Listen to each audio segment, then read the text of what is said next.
evening all and welcome to tonight's How To Academy event. I'm Mariella Frostrup and I'm joined on stage by Gordon Brown. Gordon needs little introduction, I'm sure. Thank you. Thank you. Thank you. He needs little introduction anywhere in the world, but certainly not here in Westminster. He was the UK Prime Minister from 2007 to 2010, and the UK's longest-serving Chancellor. We've been going for the opposite record in recent years, you might have noticed, in that he was Chancellor from 1997 to 2007. He's now the UN Special Envoy for Global Education, amongst other things, a prodigious author as well. Mohamed A, El-Erian.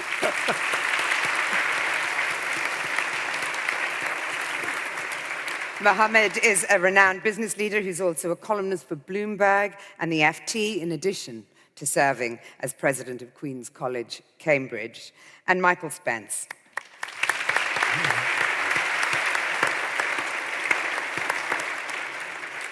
Michael, I'm sure you know all of this already, but just in case, is a Nobel Prize-winning economist who's also a senior fellow and professor at Stanford University and advises the world's leading companies and governments. Each are, of course, respected economists in their own right, and after countless Zoom calls over the pandemic and years of discussing the topics of the day over years of friendship, these three thinkers have come together and set their shared plan for the future to paper. All of your credentials are very well established, mine slightly less so. I did study home economics at the age of 15 in Ireland, because that was the only economics women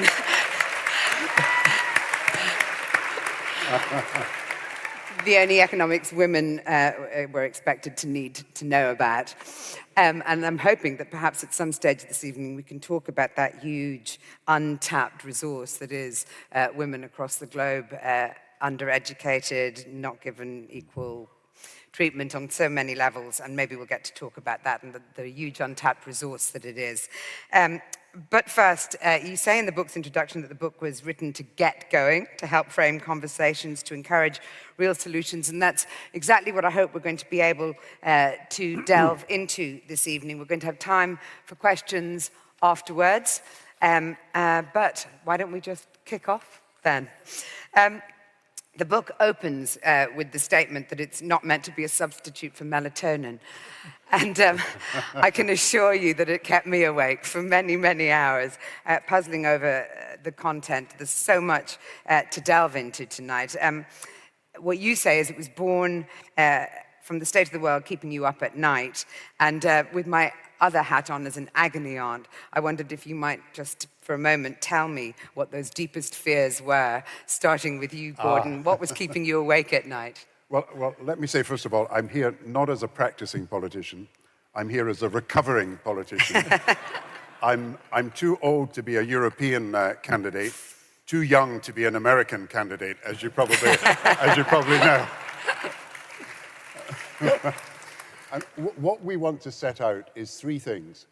A new theory for economic growth that takes into account the environment and considerations of equity and good employment. A new theory of national economic management that makes sure we don't go through the boom-bust cycles of the past, but also can coordinate policy far more effectively for growth, employment, and high standards of living, and to pay for public services. And thirdly, a new theory of international cooperation that we break down the barriers that now exist to people working together to solve climate change, pandemics, financial instability, and everything else. So when we talk about permacrisis, you must think of lots of words. You must think of pandemics, you must think of climate, you must think of debt, you must think of war, you must think of recessions. You must also think of the state of British politics, the state of American politics, the state of European politics. Someone said to me, when you see the state of the country, do you pray for your politicians? And I said, no, when I see the state of the politicians, I pray for the country. And what I think is novel about what we're trying to say is that in the past, we talked about shared problems around the world, common problems. Now we're talking about what I call global problems in need of global solutions that cannot be solved unless people find a way of globally coordinating action, indeed of working together. So you can't solve climate change without people working together. You can't solve pandemics without people working together. You can't have financial stability without understanding that you're only as strong as your weakest link. And so what I think we're saying is, unless we can get to a new way of cooperating together, then we will have a decade of cascading crises. We will not have the growth that we need and the employment and the standards of living. And this is something we've got to do something about. You can blame the politicians, of course, but there are big structural forces that we might discuss during the evening at work. But the most important thing is to realize, unless we find a way of working together, then the problems that we are all worried about cannot be solved. And that's why we're putting forward proposals about how we work together. Gordon, the deepest fears did have relevance because the point of it was to uncover how we got here, why this is a particular point that needs investigating from the point of view that you've taken in the book. So when you do lie in bed at night, what are the things that trouble you now that perhaps didn't trouble you a decade ago? Well, when I became Chancellor of the Exchequer, climate change was not the problem that we now see it to be.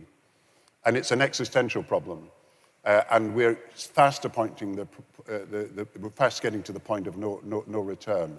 I was talking on the radio this morning about how I see us financing the mitigation and adaptation to prevent the droughts and the floods and the firestorms and the melting of the ice caps, and how in particular Africa has got only 2% of the emissions, but 50% of the cost of adaptation with hardly any money to do it. And so I was suggesting we tax the petrostates that have made massive, massive windfall profits, unimaginable profits in the last year. $1.5 trillion, that's $1,500 billion of profits that are unearned, that have come to them simply because of the war in Ukraine and the rise in energy prices. Now they should be contributing to the solution to climate change, particularly so since the people who are suffering most are in the poorest countries who are paying these high oil prices and are now in dire poverty as a result. So one practical proposal coming out of our book is let's have a burden-sharing agreement to deal with climate change, let the petrostates make their contribution, 25 billion, let the advanced economies now come on board, and let's end a decade of broken promises where betrayal of promises has been the order of the day, particularly for the coastal states and the poorest countries of the world.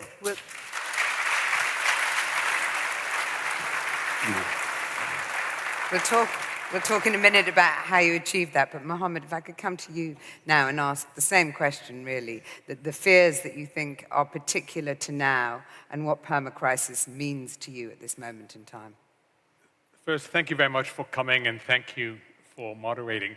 I summarize it as the fears of a parent thinking about the world we are leaving our kids.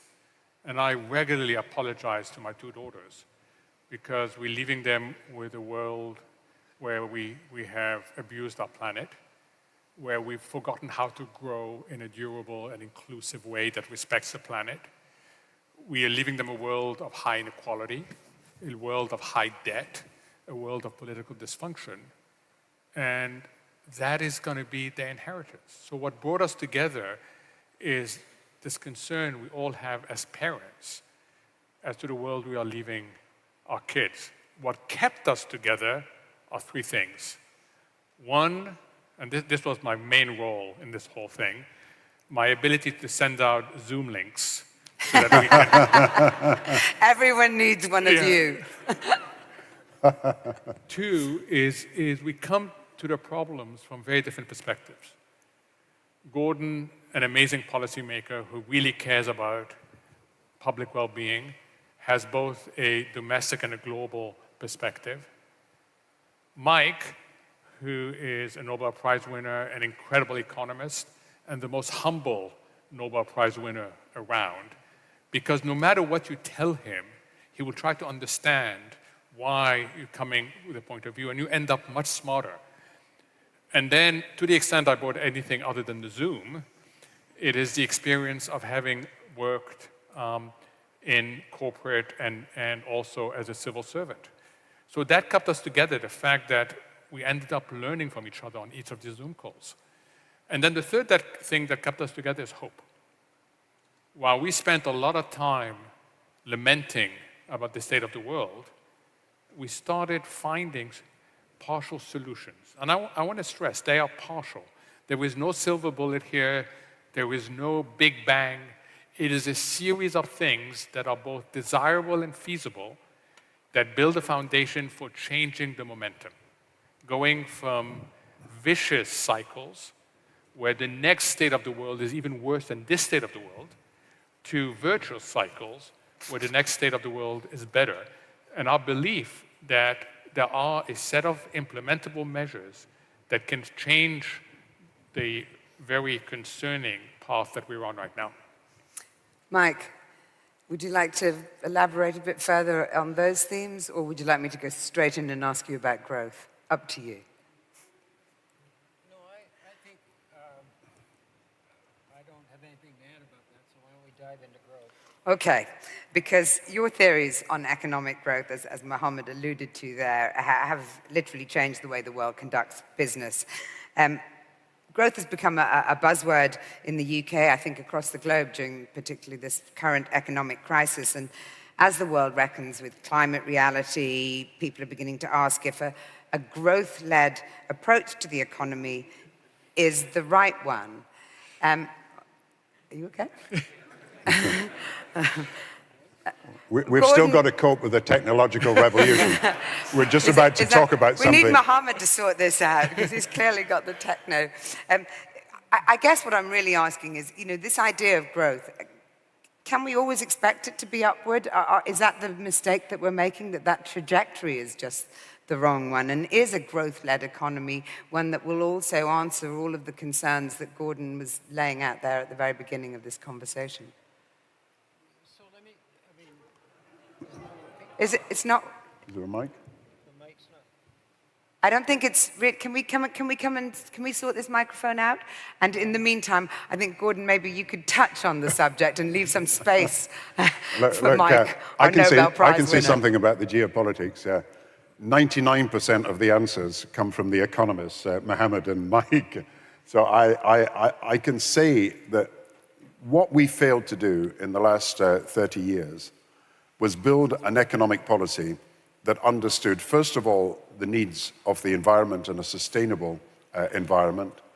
Secondly, we didn't do enough about inequality. And thirdly, and you can see this in the frustration, we didn't do enough about good jobs. So an economic policy that's simply about deregulation or liberalization or curbing inflation is not going to do anything other than make people feel that their needs are not being catered for. So you need to build into your economic policy considerations of environmental stewardship, equity, and good employment. And what Mike has done to introduce him, and he's a brilliant Nobel Prize winner, and it has been a joy to work with him as well as with Mohamed. But what Mike's now looking at is AI and what effect that could have on the economy. Because at the moment, we're in for a low growth decade. And you can see that standards of living are falling, growth is not rising, and while people are in employment, they're not actually earning enough to make ends meet. The one thing that might change that is a productivity explosion, if you like, from the growth of artificial intelligence. And I think I'll pass over to Mike to say what he has discovered in his research as what is possible for our economy, and indeed every economy around the world. But before Mike, we talk about AI, Mike, can we talk about the word that Gordon just used as well, which is growth, and this focus on escalating growth? So Please tell me that's working. is this working? yes. Yes. Okay. So I think we all agreed that if you're going to solve difficult problems, even partial solutions, you need to diagnose the environment that you're in well, or you'll make mistakes. And I think in the book, in the course of going through it, I think, particularly Mohamed has documented on economic management lots of mistakes. So what is this world?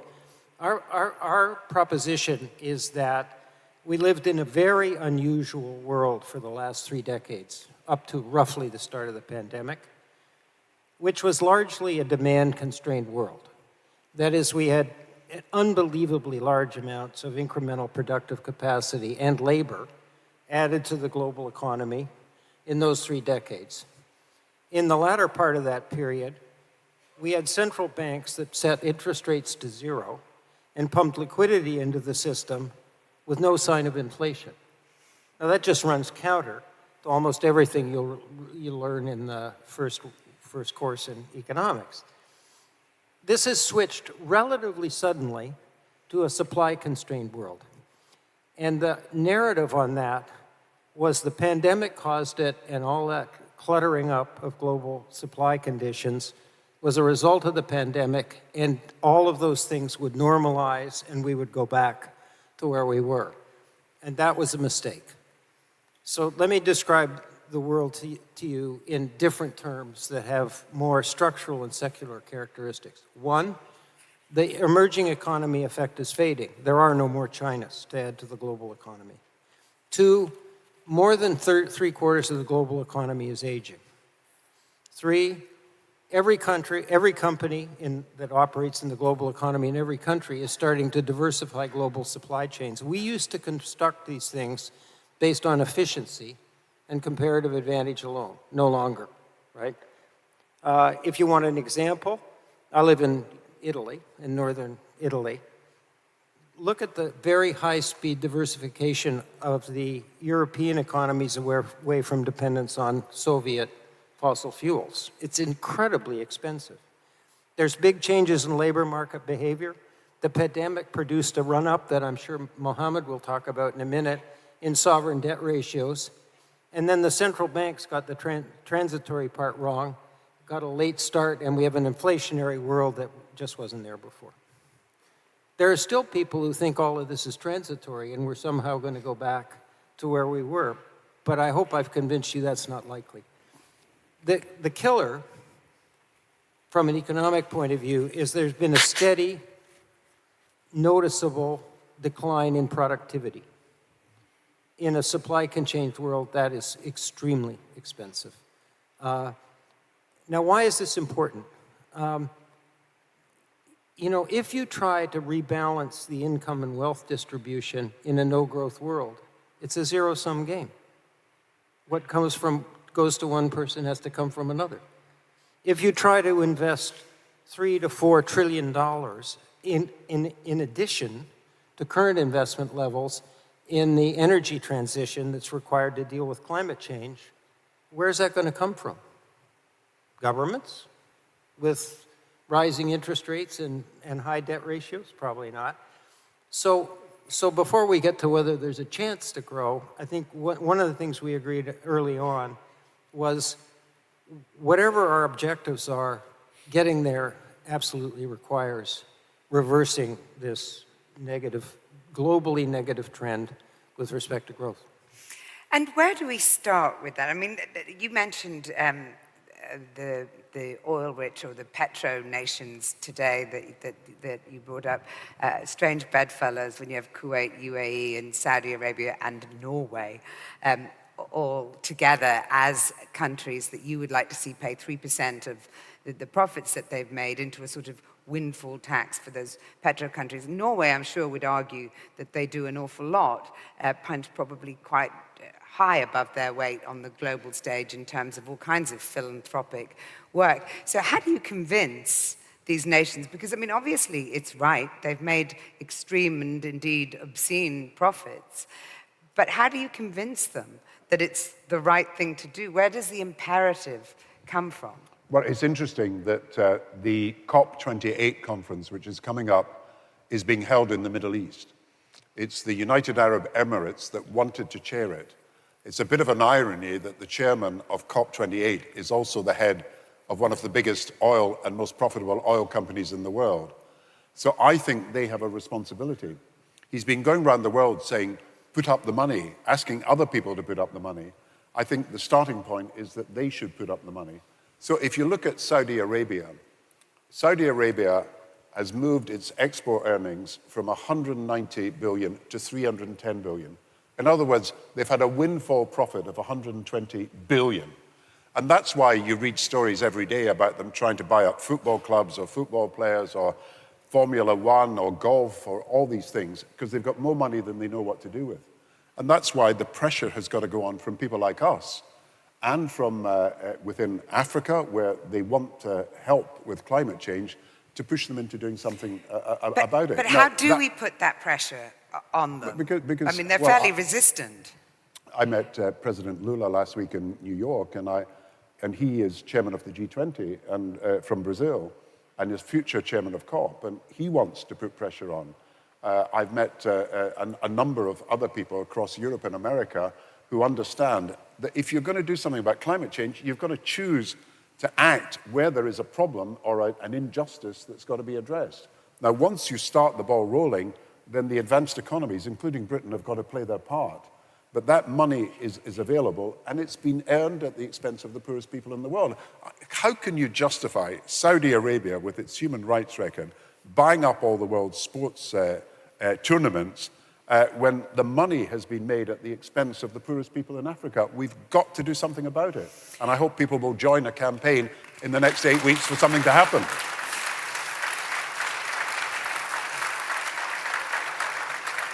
Mohamed, the book talks quite a bit about the failure of almost every international institution set up in order to monitor, to equalize, to everyone from the International Monetary Fund. I mean, the list is a long one. Can you detail for us a bit what those failures have been and what could change that would mean, I mean, I'm sure people will agree, because of the war in Ukraine and things, we've seen the UN not seem to be able to do what it's needed to do, what it was set up to do. And it does seem to be a kind of international failure of the institutions, the very institutions that we've relied on since the Second World War, certainly, to preserve a kind of decent global order. I mean, you're absolutely right. Whether you're looking at the domestic policy-making entities, or you're looking at the international policy-making entities, in the economic and financial field, the headlines... Hold on one second, Mohamed, sorry. I don't think people can you not hear, no? No. Okay, I'm going to use Mike's microphone. Mike's mic. Thank you, Mike. You're welcome. Thank you, Mike, for the mic. Okay, so whether you look at international organizations or domestic policymaking, the way to summarize what has gone on is winning the war but losing the peace. The war has been crises, the global financial crisis, the complete shutdown of economies during the pandemic. The system responded well to these emergencies. So we won a war against a multi-year depression. Had we not responded to the global financial crisis, and sitting on my left here is the man who actually coordinated that response.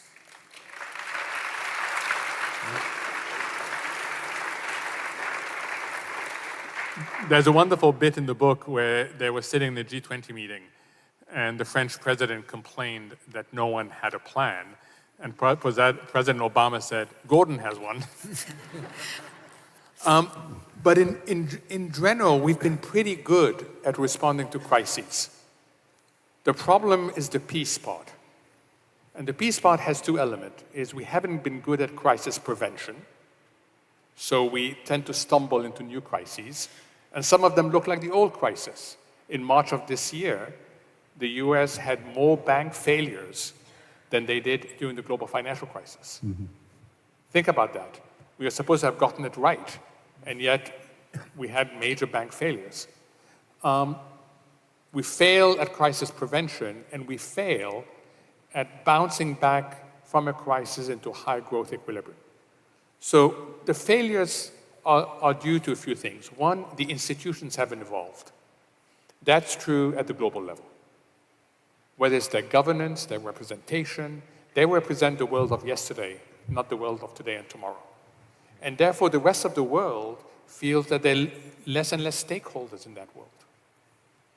The second problem is that the tools haven't evolved quickly enough. And then the third problem that people often ignore has to do with mindsets. And we cite examples that there's a tendency to go to the easy solution. So when inflation reared its ugly head in 2021, central banks rushed to call it transitory.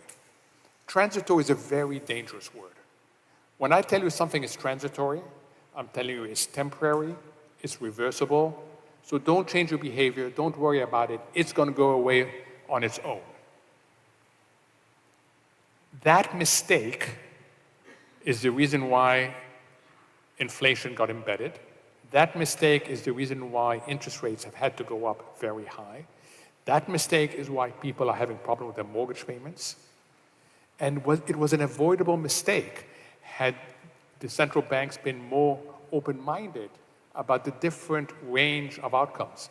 And finally, I would say one message that comes out from the book very strongly is that we cannot predict exactly what's going to happen, other than to say, if we continue on this path, more unthinkables are going to become thinkables. And our hope is that that dynamic can change. So, Mike, how do you get to a point where the global view that needs to be taken in terms of economies can be translated back to national governments with their own short-term ambitions, generally to do with staying in power, but which require them to make the kind of sacrifices and have a broader vision that isn't conducive to the way politics are, are played out these days? Well, I think that's exactly right. I mean, there are examples of democratic governments that you would think have only short-term horizons, investing in long-term objectives like growth. This is happening in India now. India is of the large and potentially large economies, the ones with the highest potential growth at the moment. Used to be China. And they are investing. I think the way that's done, I mean, the crucial element in that, or ingredient in that recipe is leadership. I mean, when you see this done successfully, it's because leaders essentially communicate a vision. And people respond to it. It's a sense of what is possible. Now, all the great leaders that I have studied in the context of development had the ability to make people believe that their children and grandchildren would be better, dramatically better off than they were. And people are willing to invest in that because they care so much, as both Gordon and Mohamed said. Once you get to that point, then I think you've taken away the principal obstacle. It's true that the start is harder than keeping going, right? If you're in a low-growth equilibrium, jump-starting it, when that's not the historical experience that people have, leads to more skepticism than after, say, 5 or 10 years, when you're actually in that high-growth mode. Then it's, I think, a little easier, not easy by any means, to sustain it. So I think that's where we are. And the story has to be convincing, is the only thing I would add to that. Maybe my colleagues will find other dimensions of it. But I think that occurs at the national level. It occurred after World War II at the international level, where basically the leaders of the world at that point, mainly the developed countries, decided that we weren't going to repeat the mistakes after World War I, crush the vanquished, forget about war recovery. And I think you all know that the architecture of the system that we lived with for so long that's materially enhanced the poverty reduction that we've seen globally was a result of, some pretty wise choices. What we are all saying, and I think Gordon is pushing for, is we need a kind of reinvention, of that system that's fit for purpose in the modern era. Because without it, not only can we not solve problems, but we can't achieve the full potential of the economy. And you need the appetite of politicians, though, and you've been the leader, Gordon. In the book, you say that value will be measured differently with social impact-weighted accounting taking its place, perhaps legislated as a statutory requirement alongside traditional profit and loss balance sheets. But even most recently here in the UK, you know, you've seen, I mean, it's a noble ambition, but we've seen with the water companies in the UK that pressure to observe social impact doesn't seem to have made itself felt in any shape or form. You know, this is my plea, that we stop greenwashing and we tell the honest truth about what's happening. Water companies, utility companies, companies themselves. And I think over the next few years, in addition to publishing your profit and loss as a company, you're going to have to publish, and should have to publish, your social impact. So I call it impact weighting accounting, and others do, which means you've got to show your impact on the environment. You've got to have metrics that show what you're doing in terms of employment and diversity, and generally your social impact as a company. And it will come a time, look, when the Great Depression happened in 1929, companies had not published accounts in any regular way, in any systematic way. And it was only after the Great Depression that they were forced to have profit and loss accounts with the same standards as everybody else. And now I think you're going to find in the next few years that companies are going to be forced to publish not just profit and loss, but show that they've made an impact and what the impact is on the community.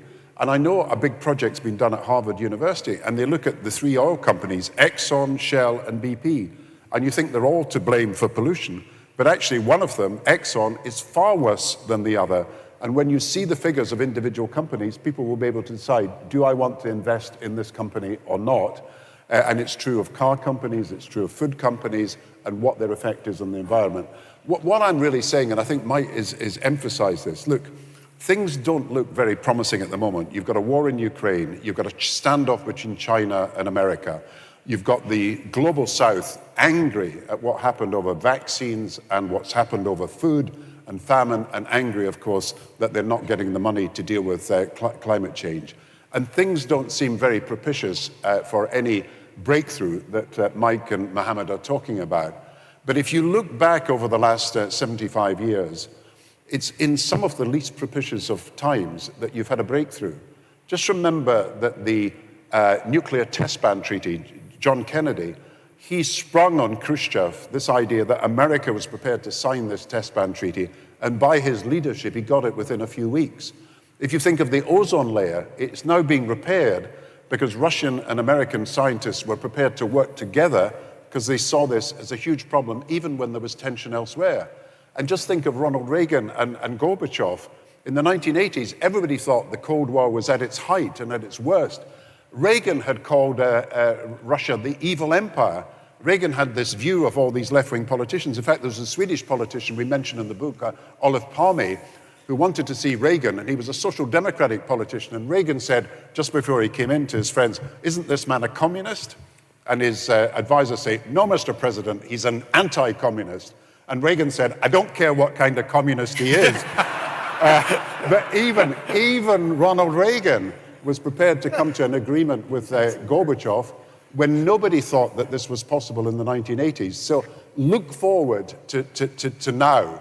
And even when things seem very bleak, because you can see the tension developing and getting worse between China and America, and you can see this long war in Ukraine going on for months, if not years, and you can see all the tensions emerging between the other different parts of the world as America loses its hegemony and people break away from America and side with different countries. But you need to break through, and you need lateral thinking. Can I just finish with a story about this?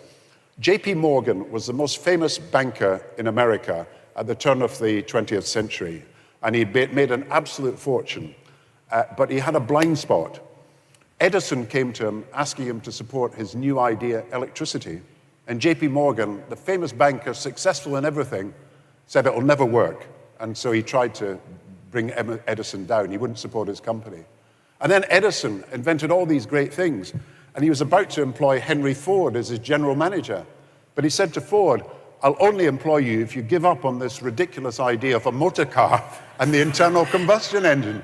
And he too had a blind spot, brilliant as he was. And then Henry Ford, he went into politics and thought he was going to be a president and a senator. And he stood for election and made every mistake in the book. He changed party within a few weeks of starting to stand, wouldn't canvass, wouldn't give public speeches. All he did was try to expose his opponents, and he lost his election. And he'd been given advice by Woodrow Wilson, the president. And there's a book just out called The Madman in the White House. And you might think it's about someone else, but it's actually about Woodrow Wilson. And Woodrow Wilson blew up his creation, the League of Nations, in a fit of pique and told the Senate to vote against it. So all these brilliant people had blind spots. And so the only way we can actually solve problems and have the lateral thinking that's necessary is we come together as groups of people. Now, I'm very lucky that we're doing thinking with the two economists that I respect most, who've done a fantastic job in their own careers. But if we're going to solve the problems, and if we're going to get some action on climate change, on infectious diseases, on inequality, on financial stability, we need people to come together and share their ideas and be part of a team that is doing something about it. The lesson of history is even in bad times, you can make progress if you can get the right people to give the proper leadership that is necessary to solve the problems. And it's the leadership that we now need to solve the problems we have.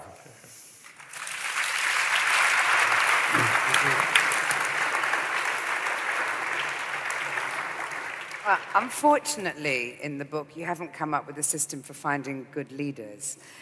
So that's one oversight, when I was Chancellor, they used to say there was only two kinds of finance minister. There were those who failed, and there were those who got out just in time. So we didn't have much faith in getting solutions then.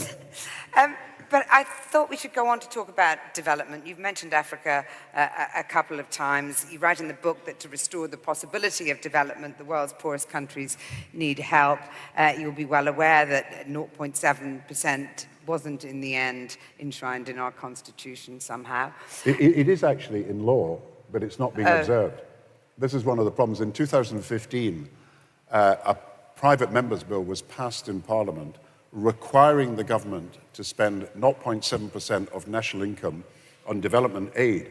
And that is still the law. What the government has said is that there is a temporary suspension on this, but it looks pretty permanent. It's certainly not transitory, Mohamed. And so, you know, when we came into power in 1997, 0.28% of our national income was spent on overseas development aid. By the time we left in 2010, it was approaching 0.7 and reached 0.7. And to be fair to the Conservatives, they held to that for a few years. But now the figure is so low, I'm afraid to say, that 0.7 has been reduced to 0.5, but most of the rest is now being spent domestically on migration and on Ukraine refugees, and not being spent in the poorest countries of the world. So I would say that the amount of development aid now being spent by this government is back to where it was, 0.28 in 1997. But it is a legal obligation, and I think we should hold those people who are in power to that legal obligation to help the poorest of the world. But it's also problematic, is it not? Because actually, as you argue in the book, without better investment, further investment, perhaps investment without the sort of returns expected at the moment, the developing world can't develop, and that has an absolutely enormous impact, which I think is a messaging system that's failed to get through to perhaps populations in more developed countries. Well, Africa has 1.2 billion people. That is going to rise to 2.5 billion over the next 30 years. So Africa will be 25% at least of the population of the world very soon. But it's only got about 1% of the investment. It's only got about 1% of manufacturing. It's only got about 1% of foreign direct money coming into the country. And we must do something to help Africa, because if people in Africa see that they're better off being poor in a rich country than being rich in a poor country, they're going to be better off moving from Africa into Europe or elsewhere, then that is what's going to happen with that huge population rise of young people. And I say, if we could help Africa develop its own resources, for example, Africa, as you probably know, is not self-sufficient in food. It's got some of the greatest agricultural land of the world, but it is a net importer of food. And there's a plan around, which I would commend to you, that the World Bank invests 10 billion to make sure that the food and fertilizer industries of the most successful countries in Africa are encouraged so that they can spread the food and the fertilizer right across the continent. Now, again, this is a practical project. It could be done. Africa could become self-sufficient in food. There's no reason why it shouldn't be. But what's holding us back is that we've been unable to get the World Bank to do what is necessary, which is to fund this. And we've been unable to find the countries' leadership that they will push for this. But I'm absolutely certain, given the famine of the last few months in Africa, you know, there's plenty of food around the world. It's just not distributed properly to those who need it. China's got massive stocks of food at the moment that are being held, and so have other countries. But we could do something about it. It's practical problems that have practical solutions that can make for a better future for Africa. And maybe Mohamed might want to talk about the manufacturing and industrial possibilities and the service sector possibilities, because you know, you could have a lot of jobs in Africa that are built on artificial intelligence and other advances in technology. Indeed. Well, I want to talk to Mike in a minute about artificial intelligence, or augmented intelligence as you describe it in the book. But I wanted first, you mentioned China there, and China is, of course, an enormous player in all of this. You mentioned self-sufficiency, and China seems to be very much pointing in the direction of developing its own self-sufficiency in order for it not to have to engage with the rest of the world. In the book, you describe it, I think, as decoupling. I think Gwyneth Paltrow described it as conscious uncoupling. But whatever you call it, it's what's going on between the US and China at the moment, isn't it? And it sets the stage, really, for a new world order for which we're woefully ill-prepared and not really as orderly as the Cold War was with its straight geographical line. I mean, the phrase now is not just decouple, it's de-risk. The polite way of saying it is you de-risk, but the reality is you decouple. We are stumbling into a new world order or new world disorder that is reacting to negative things, not positive things. So suppose that we were having this conversation in the rest of the world. And suppose someone was to raise the issue is, why is the West forgetting about us? Why are they losing us? Why is the West losing the rest? They'll say, don't they know the self-interest of the West? That if we continue to go down this road, more migrants will come, as Gordon correctly said. We will not add to the productive capacity of the global economy. We will not add to the demand of the global economy. We will not unleash potential that the vast majority of people think can be unleashed if you overcome certain obstacles and give help. But what are they looking at? They're looking at the US that produced the global financial crisis. They're looking at vaccine distribution that was uneven and unfair. They're looking at imported inflation. They're looking at interest rates, which makes it very hard for them to borrow. And they're wondering, why are we not part of the conversation? So what do you do when you feel marginalized, when you feel alienated? You do what certain segments of the populations in the West have done. You go for something else. And we've seen coups. We've seen China expand its influence throughout the developing world. And ultimately, we've seen them build pipes, little pipes, around the core of the system, which is built on the West. Now, if that system of fragmentation continues, everybody is worse off. And you will not be able to have common solutions to common problems. And that's why we stress partnerships, win-win-win partnerships. Win for each side and win for the system. And those partnerships are not just across borders, but within borders. And there are examples in the book of partnerships that can work. What Gordon is proposing is not just about the oil countries putting in, but it is the West joining in with guarantees. And you end up with a capital structure that is much more efficient, that allows you to do a lot more. The vaccine was an incredible partnership between government and private sector. The government understood what it can do and what it cannot do, What it can do, it can protect the private sector from catastrophic failure, but doesn't guarantee massive upside, just protects it from catastrophic failure, and let the private sector innovate. So when we look, or rather we look at across borders or within countries, we cannot leave people behind because it will come back and undermine the system. And that's why there is this urgency for better partnerships, better understanding, better visions, that we can only solve these things together. Gordon, I know that your interest is more global, but if you bring it back to the UK for just a moment, if we talk about the sort of unilateral decision that America is making to decouple or de-risk from China, does that mean that the UK has to, in some way, sort of hitch its wagon to either the EU or the US if these economies start fracturing into these separate blocks? You mustn't allow yourself to be squeezed between America and China. If Europe allows itself, and I mean the United Kingdom and all the European countries, to be squeezed, they'll be completely marginalized. Look, I've had the opportunity to go to China to meet President Xi on a number of occasions. And I know the problems that China creates for the Western world. Because obviously there is industrial policy, subsidies, there is technology transfer taking place, sometimes illegally, and they are very keen to prevent investment in industries that they do not want to be influenced by the West.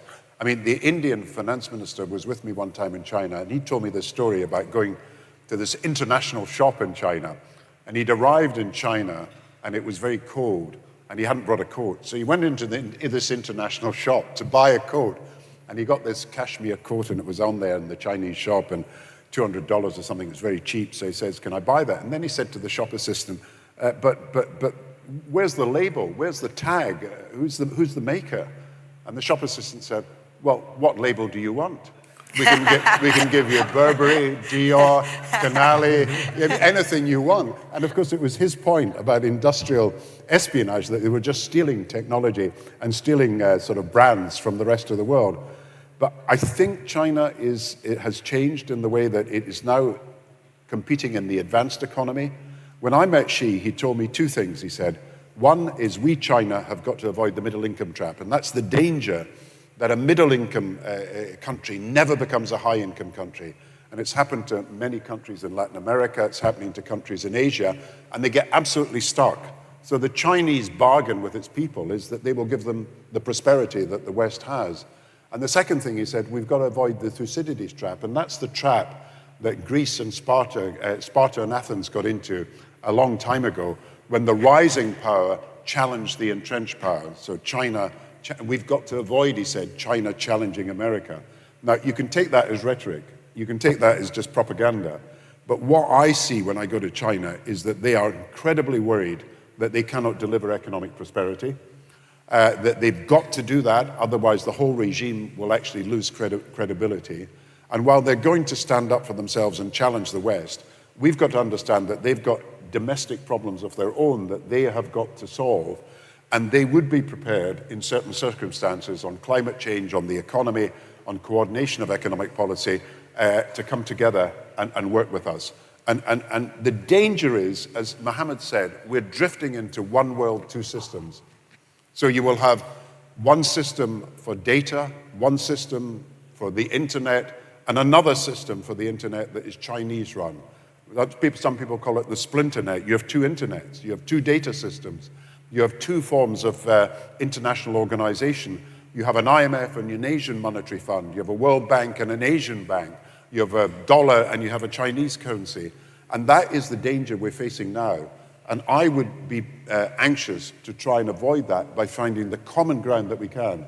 I always say to the Chinese, I want to talk about human rights, because I do not support what they're doing on human rights. But I also say, where we can cooperate, we should do it in the interests of climate, in the interests of financial stability, in the interests of growth, in the interest of dealing with poverty and inequality. So do you think, are you so prepared that's the balance. Are you prepared to compromise on the human rights issues in order I'm not, to... I'm not. But if they don't want to talk about human rights, but when they I do went want to to China, do business. When I went to China, I usually had a list of people that I was concerned about. We set up what was called the Human Rights Dialogue, and China actually agreed to be part of a dialogue. I'm not saying we made the progress that we wanted, but we didn't sort of say to China, do anything you want, we don't care. We always said human rights are absolutely crucial to the future of the world, and we are going to continue to pursue you on these issues, whether it's Hong Kong, Taiwan, whether it's the Uyghur, whether it's any minority, Tibet in China. We've always raised these issues and should be willing to, and always prepared to do so. But there comes a point when you've also got to say, do we let the whole world descend into two systems, two completely different systems, like an iron curtain coming down again on trade, on technology, on data, on the internet? And I say we've got to do something to avoid that, not only in the interests of the West, but in the interests of solving the problems that we have got across the world that I keep saying cannot be solved now without global coordination. You cannot solve climate change, financial stability, or pandemics without having some measure of cooperation. Michael, the pesky world of human beings, it must seem a relief to delve into the world of AI, which doesn't, for you in this book, stand for artificial intelligence, but augmented intelligence, and it too could be the key to a healthier, better future. Would you like to delve into that a little bit for us? Because what we tend to read are headlines, on a daily basis that warn us of the dangers of AI, and we're all pretty petrified of them. In fact, today I heard one of my co-presenters on Times Radio, they had an AI version of him presenting the show. And quite honestly, I mean, I didn't like to say it to him at the time, but it was better. Well, Sorry, Matt Chorley. Yeah. Let me back up a little bit. I mean, so I think in spite of all the challenges and, pessimism that may go with them, there is some good news, and that is, and this is backing up, it's not just artificial intelligence. There's a whole set of, there's 3 great transformations going on, at least in the world, driven by science and technology. One is the digital revolution. It's an ongoing multi-decade thing, and the latest chapter is surely generative AI. But there's also a revolution in biomedical and life sciences that's less talked about, but no less real. And then there's a huge technological component of the energy transition that we need to deal with sustainability issues. And all of these things now, some of them aren't new, but what's new is the arrival of these powerful tools that are generally accessible and increasingly not very costly. So solar used to be an incredibly costly way to generate electricity. The costs are 1/10 of what they were 10 years ago. The cost of DNA sequencing, which is a fundamental tool in biomedical and life sciences, has dropped faster than Moore's law dropped semiconductor prices controlled for power. We have gene editing. I know it scares people, but all powerful technologies scare people. And then we have this stunning sequence of breakthroughs in artificial intelligence. So 15 years ago, the conventional wisdom in artificial intelligence was, if we as humans know how to do something, but we can't describe precisely how we do it, then we can't make a machine do it because we can't tell it how to do it. And now all of a sudden, we have a whole set of things that machines can do using neural networks and machine learning where we can't describe how we do it. Well, everybody in this room can recognize a chair. Just try, when you go home tonight, to write down a set of instructions that, at the end of which you can be sure that you're looking at one of the infinite number of versions of chairs. You'll fail, right? But the machines now don't have any trouble doing it. And now, as we started to write this book, generative AI, the foundation large language models and their ilk, came on the scene. I thought we had a pretty good chance of reversing the negative productivity trends and generating the kind of productivity surge that would support a really different growth trajectory, which I think we've agreed among ourselves is a kind of necessary condition for solving a lot of these really hard problems, global and domestic. When generative AI came along, I just thought, that does it. That takes us right over the finish line. Why? Well, think about it. that generative AI basically, I won't try to describe it technically, but it has at least 3 really important characteristics. One, it'll deal with virtually any subject you want, and it follows you. So you can ask it about the Italian Renaissance and switch to mathematics and computer coding. This goes right with you. There is no previous version of AI, not image recognition, not speech recognition, not translation, not Siri in your iPhone, not anything that can actually pull that off. Second, you don't need technical training, right? Anybody, who speaks some language can do this. And so it's what economists call a general purpose technology. It'll be the underpinning of virtually everything across the entire economy. I can't think of a sector that can't use this to great effect. And they're just at the early stages of studies that are convincing on this point. For example, customer service agents are giving an artificial intelligence agent that immediately increases their productivity by 14%. There's a study done in California relatively recently. Anyway, I won't go on. So, is it an existential threat? Some people, credible people, think it is. I don't. I think, is it going to mainly Why don't you? Because it's not powerful enough yet. But it will become Yeah, but I powerful don't like discussions of the way the world will be 50 years from now, skipping the intervening 5 decades, right? It's entertaining for people, but it doesn't really have much to do with reality. Right now, these machines are fallible. They make mistakes. They make stuff up. If I were adopting it in a company context or even the public sector, I wouldn't let it loose without a human being, right? Because it'll make embarrassing mistakes. Hallucinations are interesting. This is what the tech people call making stuff up. And they do. I mean, a senior person who's a friend of ours at Google, Google's AI is Bard, it was asked to write an essay on inflation. Did a pretty good job, stunningly good job, actually. And at the end of the article, it listed 5 books and articles that you might want to read to further your knowledge of it. None of them existed. The AI simply noted that at the end of serious articles on some subject, there was usually further reading. So it made up 5 things for further reading. This is a disaster if you're a lawyer. And what it made up is legal precedents and common law cases. If you're in the creative industries, it's probably a plus. It'll give you ideas because they really do generate interesting stuff. So where are we? We're at the very early stages. There'll be a ton of exploration and experimentation. We will not see the impact of this in the next kind of 2 years. It's too soon. But by the end of this decade, if we're right, we'll see the beginnings of a prolonged surge in productivity. What about policy? These things can be used in very dangerous ways. They can be used with a single-minded focus on replacing people, the so-called automation effect.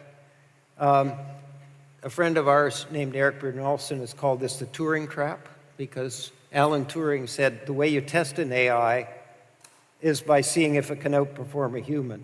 That automatically pushes you in the direction of having a bias in the direction of automation, and we need to resist it.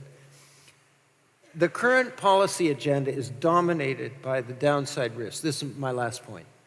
And I and others think it's unbalanced. That is, we need both the downside risk assessment, protection, and so on, because they're real. But we also need policies that are designed to make the good uses of this spread.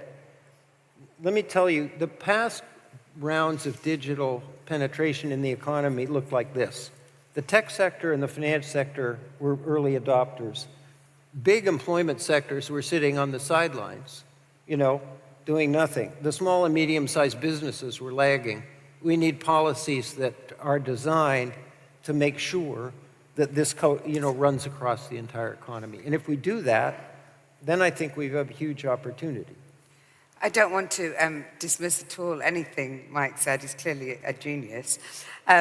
But one of the things that you're very concerned about in this book, I mean, you're currently the UN Special Envoy for Education, Gordon, is actual decreasing rates of education in the world.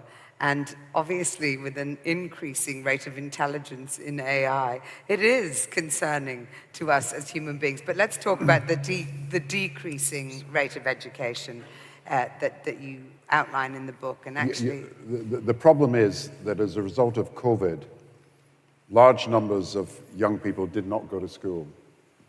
And so the numbers of learning poor, that is, those people who are at the age of 10 or 11, are functionally illiterate. They can't read a text or explain a text, has risen from just over 50% to 70% of children in the developing world. Now that's an astonishingly sad figure after so many years of education in Africa and other countries. So that's 70% of learning poor. They will leave school early. They will not get jobs based on any qualifications because they'll have none. A lot of girls will be forced into early marriage. There'll be a lot of child labor as kids leave school a lot earlier than the school age should allow them to do. And then you'll have child trafficking and you'll have child slavery as a result of children not being at school. So the picture is very grim at the moment because we've ceased to invest enough in education, and even the aid money that's coming from countries like us is so small now that the average expenditure on a child's education in a low-income country is only $53 a year. That's $1 a week. That's all that's being spent when you take into account those children not at school, as well as those children at school not getting a decent education. But there is hope, and AI actually is really helpful here. Now, I was talking to someone who was advising one of my son's friends and saying, don't be a lawyer. And I don't know if there's many lawyers in the audience here, and I'm not advising people who are thinking of law not to do it, but he's saying artificial intelligence will transform law, and anything you study in the next 3 years will be irrelevant. And that's what they're saying. But what is going to happen is you're going to have an unbundling of the professions, law, medicine, accountancy in particular, and a lot of that work can be done by computers and by being digitalization. But as Mike says, in my view, it will not unbundle the central function of a lawyer to give proper and wise advice, or a doctor to give proper and wise medical advice. And when it comes to teaching, what's really interesting is all the modern work that is being done sees the teacher more as a tutor than as a lecturer. And if you can use artificial intelligence to measure the progress of every child individually, then the teacher's role as a tutor becomes enhanced. And what you're doing is taking kids through the different phases of the development, perhaps at different stages from other people in the same classroom, but that is more effective in bringing out the skills and the talents and the potential of children. So I see education being transformed over the next 10, 15 years, and particularly important to the poorer countries, because if you can, if you like, have really qualified tutors that use artificial intelligence to measure the progress of a child, then you know exactly what needs to be done to take them to the next stage. And if we can do that, then there's a chance that all the investment in education that we can make in the future will have far more effect than the investment now. Now, perhaps Mike wants to say something about that. I'm going to turn to Mohamed now, and then after that, I'm going to come, we're running late. I knew we would, but we're going to come to questions to the audience straight after Mohamed talks, and then I have a final question for you all, but I'll wait till the end. I'll wait my turn. Mohamed. I'm just going to ask you not to make the mistake I made 20 years ago. One of the leaders in AI went to our college, and we were both asked back 20 years ago to present to a group of people. And he put up this paddle game where the ball goes back across and you move the paddles to keep it in play. And it was a game I used to play in the bar 30 years earlier. And he said, look what happens when you simply instruct the machine what is winning and what is losing. And the first 2 or 3 times the machine lost, playing against a human. And then the machine figured out, machine learning, it figured out how to win, and it consistently won. And I remember he sat down after that, I remember thinking, wow, such a smart person, basically working on a game I used to play in the bar. A few years later, that technology beat the world champion at one of the most complicated games, Go, and came up with what's known as the 36 move, which had never been seen before. So not only did the machine teach itself how to win, it taught itself to think well beyond what has been done in the past. Then that went into gene editing. And now it's having a medical application. The education potential, as Gordon says, is absolutely huge. It's as if every student will have a tutor in their pocket. A tutor who understands the students, who adapts the material, and helps the student along. So these things in the beginning sound a little bit silly, but the potential is incredible. And people, please don't make the naive mistake I made. Well, thank you all for humoring my home economics questions. I'm going to open it out now to the audience, who I'm sure can do a lot better. We have a question right up at the very back there. And what I'm going to do is try and group it, because I'm sure there's lots of you want to ask questions. I'm going to do them in groups of 3. So if you could each, 3 of you. Oh my goodness, you're going to have to do a lot of running. Yeah. Okay, so we've only got 1 mic. Okay, so we'll do them. Oh, great. In fact, do you think people should come down who want to ask a question? Why don't we do that? Why don't someone give me a yes or no to that? Is that a good idea? I think it would be a good idea, maybe. If we sorry, I'm Esme. Esme. This is Vanessa. She's going to be running around. So I think the best way to do it, I'm so sorry about the microphones not working, so we're down to 1. I think having people come forward wouldn't be great, because some people might not be able to do that and they'll be in the middle of the row. So I think we should group the questions based on where they are around the room. So we'll take 2 questions from here first, then we'll take 2 questions from here, 1 question from there, 1 question from there. I'm sure Mariella would say this as well, but because we're running a bit over time, I have to stress 1 sentence, not an opinion, and it has to go up at the end of a sentence. So it has to be a question. So 2 people. So 2 people from over here. There's a lady here and there's a gentleman there in the black shirt. So that's 2 people from that block. Sorry, Esme's told me I've got to be very strict. Question for Gordon. Just want to preface it very quickly by saying that as a working class disabled woman... Sorry, I'm having trouble hearing you. Yeah. I can't hear it, I'm afraid. Here you go. 1, 2, 1, 2. Can you hear that's me now? better. If you speak I just want slowly. to quickly say to Gordon that as a working class disabled woman, I moved here during the Thatcher era, and he was the best Prime Minister of my lifetime, and my hashtag is, please come back, Gordon Brown, all is forgiven. And I just want to ask if he has any regrets about the decision about deregulating the banks and the financial sector during his tenure as PM. I only caught the last bit of that question because I put these extra headphones in, sorry. Oh, right. Okay. Well, my question, I'm just saying, please come back, Gordon Brown, as PM, all is forgiven. That's my hashtag.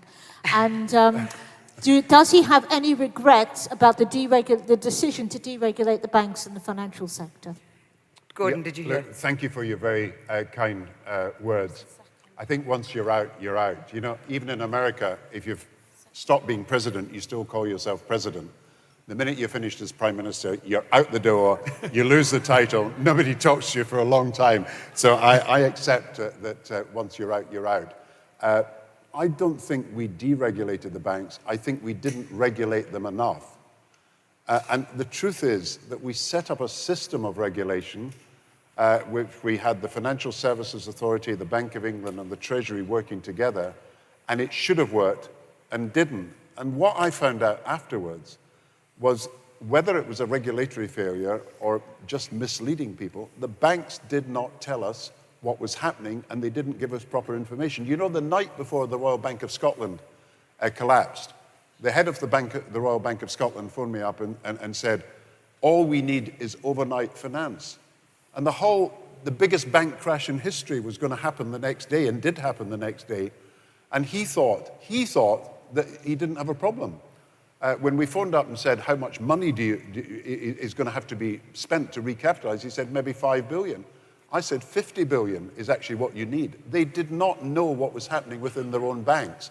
And so our system of regulation failed to find out what was happening within these banks, and there was bad things happening in all sorts of different places, and I can go through that. But we did not know enough, and that's why the system of regulation has got to be far stronger in future. Gordon, I'm very conscious that we've got so many people here who want to ask questions. So if I could get this gentleman, and then after this, when you're grouped, if we could just do 2 questions at a time and then put them to the panel, I think that'll help us get round the room. Thank you so much for this opportunity. Thank you so much. You great minds, please answer 2 very quick questions which were totally related. Why has it become necessary, and how do we depoliticize our environment? What's that? Why has it become necessary, and how do we depoliticize our environment? Our environment? Do you mean the environment? Do you mean climate? Like, yeah, well, I think why has it become such a political I was saying today that when last week it was announced that the targets were changing on electric cars and on heat pumps, that this was abandoning a consensus that had been reached between all the political parties. And I think if you're going to think long-term, and climate change is long-term, then you've got to get everybody on board as far as possible. And as you say, you've got to depoliticize the question. I mean, you don't know who's going to be in power next year or 5 years from now or 10 years from now, but you do know we're making decisions about the 2030s, the 2040s, and the 2050s. So any politician who's in power at the moment should be thinking, how can I bring people together so that we don't postpone long-term decisions and don't do things just for the short term? But if you're a politician in power at the moment, you want to, I mean, what I think many of us as voters feel is that that's the guiding principle is to stay in power. And those short-term decisions continue to be made in order to facilitate retaining your position. Well, I've got to say, I said in 2009, I'll be honest about it, I said, look, there are things we could do to win an election, and we probably should have done them, but I said, you've got to always do the right thing. It was necessary for us to take all the measures we did over the financial crisis. Standards of living fell in some cases. People had problems with their mortgages, but we had to do the right things to get out of this financial crisis. And that was the right thing to do. I don't think that you should allow your politicians to simply make short-term decisions for electoral expediency or simply for partisan reasons. It's not just climate change. Just look at HS2. Just look at all the decisions we've got to make about infrastructure. Look at what happened over Heathrow Airport. All these are big long-term decisions, and they cannot simply be at the whim of a few politicians trying to get votes. We've got to insist on a long-term view being taken. We made the Bank of England independent. It wasn't really popular with a lot of people, but we made the Bank of England independent because politicians were deciding interest rates and making the decisions for electoral reasons. So, you know, Nigel Lawson, I remember, would have a budget and then announce a cut in interest rates because he had had a wonderful budget. And we had to take that out of politics and make that about long-term thinking requires that you had an independent Bank of England free of party political politics. So, of course, you're going to have these political arguments. Of course, you're going to have these debates about who should win this election or not. But if we don't, as a country, take long-term decisions, look at the amount of high-speed travel and trains there are on the continent.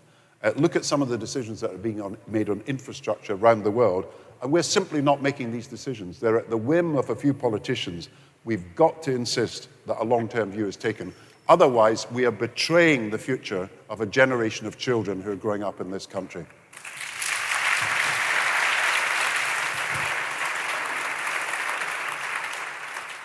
Over here. This one's for Gordon. What advice would you give to a young person looking to get into politics?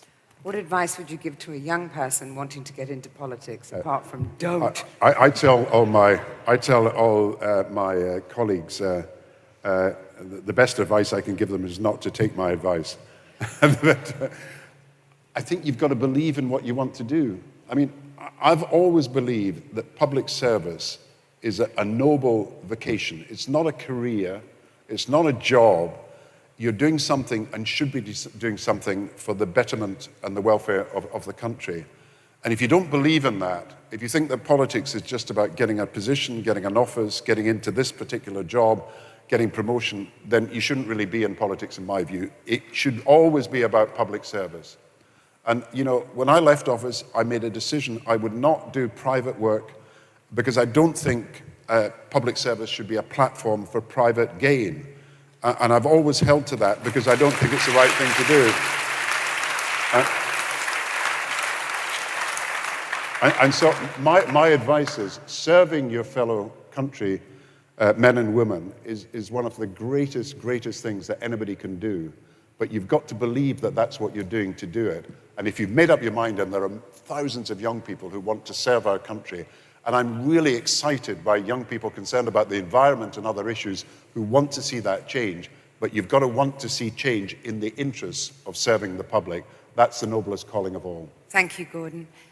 And we have a young Hi. lady over here. It's been amazing to hear you speak, really inspirational. I was just wondering, maybe this is overly ambitious, but I would love to be Prime Minister one day. Yeah. I was just wondering, this is mainly aimed at Gordon Brown, but do you think, and what do you think is needed for the UK to gain its status that it had quite a while ago, and do you think the UK is capable of getting back to the international kind of standpoint it used to have and the hold it used to have on all the different countries in the world? Because I think we've lost that recently. Can I allow this question to be answered by Mohamed and Mike? Because they've got a view of the United Kingdom from looking at it firsthand, and then I might say something as well. Mohamed. I gave you my earpiece to hear better, so I didn't hear the question. So the question is, can the UK ever regain its international position, its status in the world?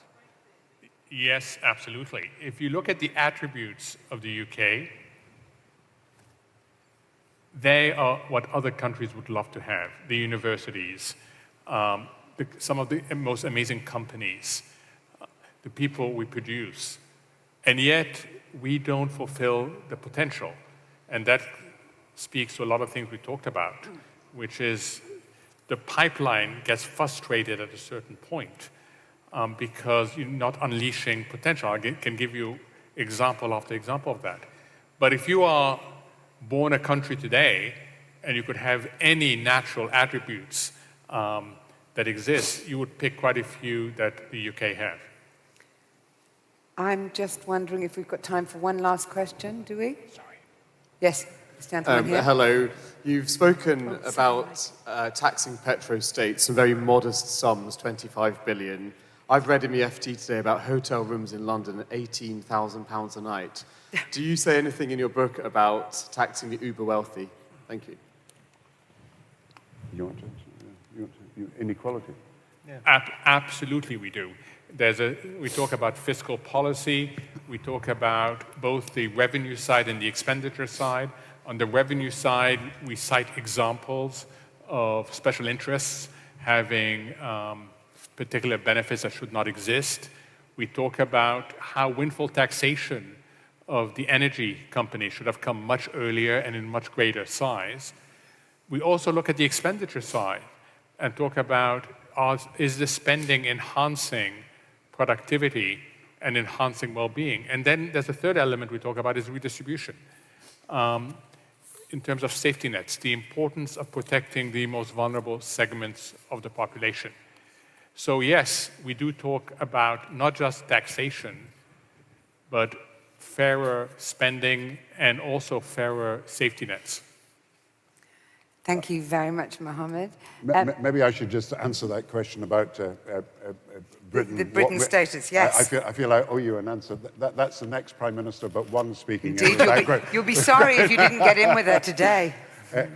We do have enormous amount of power around the world because of our language, because of our universities, because of our support for the rule of law, because of our international aid budget over a period of years, which has built support around the world. And of course, there's a lot of distrust. There's always been a lot of distrust about Britain because of the empire. I remember this Indian saying to me, why does the sun never set on the British Empire? And he says, because nobody can trust the British in the dark. but I do think, I'm a European. I want us to be part of Europe. I want us to realize that that is part of our future, whatever the political or constitutional relationship is. But I do believe we can still have a huge influence around the world. But it does depend on our values. It's not just about our interests. It depends on what we stand for. And I think the lesson of the last, 100 years is that we've got to stand for a world that is fairer, that is more inclusive, that is an environment that is more sustainable, and where we respect the dignity of every individual. If we stand up for that around the world, I think we will continue to make friends and have influence. Thank you. Well, thank you very much, and thank you all very much.